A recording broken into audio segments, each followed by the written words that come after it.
यह एक ऐसी दुनिया है जहाँ पैसों की कोई वैल्यू नहीं, यहाँ टाइम ही सब कुछ है। यहाँ अगर आपको कोई चीज खरीदनी है तो आपको उस चीज के बदले अपनी जिंदगी का कुछ टाइम देना पड़ेगा, तब जाकर आप उस चीज को खरीद पाएंगे। लेकिन इस दुनिया में एक अच्छी जिंदगी गुजारने के लिए आपके पास टाइम का होना भी जरूरी है, क्योंकि यहाँ जब किसी इंसान की एज 25 साल तक पहुंच जाती है तो उस इंसान के हाथ पर 1 साल का टाइम स्टार्ट हो जाता है। जिस पल काउंटडाउन 0 हुआ उसी पल वह इंसान खत्म। अमीरों के पास इतना टाइम था कि वह 1000 साल की जिंदगी भी जी सकते थे। अमीरों ने खुद के लिए एक अलग दुनिया बना ली थी जहाँ वो लोग एक सुकून भरी जिंदगी गुजार रहे थे, लेकिन वहीं दूसरी तरफ गेटो सिटी में रहने वाले गरीब लोग दिन रात मेहनत करके खुद के लिए टाइम कमाते थे, नहीं तो उनकी जिंदगी खत्म हो जाएगी। इन्हीं गरीबों की बस्ती में विल नाम का एक लड़का रहता था जिसकी घड़ी में सिर्फ 23 घंटे ही बचे थे। विल अपनी मॉम के साथ रहता था। अब क्योंकि 25 साल के बाद उम्र रुक जाती है, इसीलिए उसकी माँ 50 साल की होकर भी बहुत जवान दिख रही थी। आज विल की माँ का 50वां जन्मदिन था। विल अपनी मॉम का बर्थडे सेलिब्रेट करने के लिए पिछली रात ओवर टाइम करके एक शैंपेन की बोतल लाया था। यह देखकर विल की मॉम बहुत खुश हो जाती है और वो विल से कहती है कि मैं अपने पोतों को देखना चाहती हूँ, तुम किसी लड़की को डेट क्यों नहीं करते? जिस पर विल जवाब देता है कि इन सब चीजों के लिए टाइम किसके पास है। विल की मॉम ने उससे कहा कि इलेक्ट्रिसिटी बिल और बैंक से लिया हुआ लोन कल की डेट तक मुझे क्लियर करना होगा, नहीं तो हमें फाइन पड़ सकता है। इसीलिए अब मैं जा रही हूँ और कल रात तक सभी बिल्स और बैंक के लोन्स जमा करवाकर वापस आऊंगी। उसने कहा कि मेरे पास सिर्फ 3 दिन का टाइम है। इलेक्ट्रिसिटी बिल और बैंक का लोन चुकाने में मेरे पास लगभग सारा टाइम खर्च हो जाएगा, इसीलिए कल शाम को तुम जरूर बस स्टॉप पर मेरा इंतजार करना, ताकि मेरा सारा टाइम खत्म होने से पहले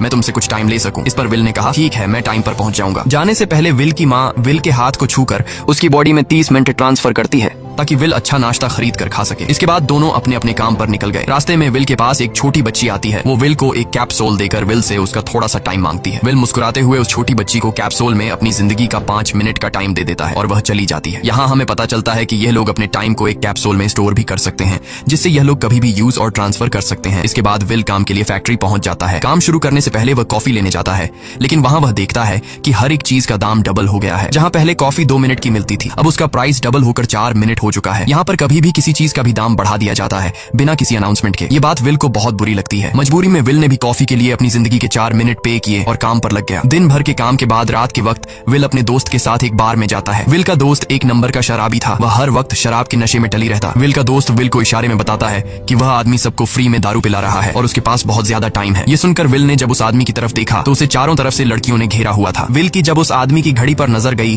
तो उस आदमी के पास 116 साल का टाइम था। ये देखकर विल समझ जाता है कि यह आदमी ग्रीनिच सिटी से है, क्योंकि गेटो सिटी में लोगों के पास ज्यादा से ज्यादा 2 दिन का टाइम होता है। विल उस आदमी के पास आया और उसे वार्न करने लगा कि यहाँ पर तुम्हें नहीं होना चाहिए था। यहाँ चोरों का खतरा है, ये लोग तुम्हें मारकर तुम्हारा टाइम चुरा लेंगे, इसलिए जल्दी से यहाँ से निकल जाओ। लेकिन वो आदमी विल की बातों को सीरियस नहीं लेता और उसे इग्नोर करके ड्रिंक करने लग जाता है। तभी उस बार में फोर्टिस नाम का एक गैंगस्टर अपने ग्रुप के साथ आया, जिसे देखकर सारे लोग बाहर निकल भागे। दरअसल यह शहर के सबसे बड़े गुंडे हैं जो लोगों से जबरदस्ती टाइम चुराते हैं। विल का दोस्त विल को पकड़ कर ले जाने लगा, लेकिन विल ने जाने से इनकार कर दिया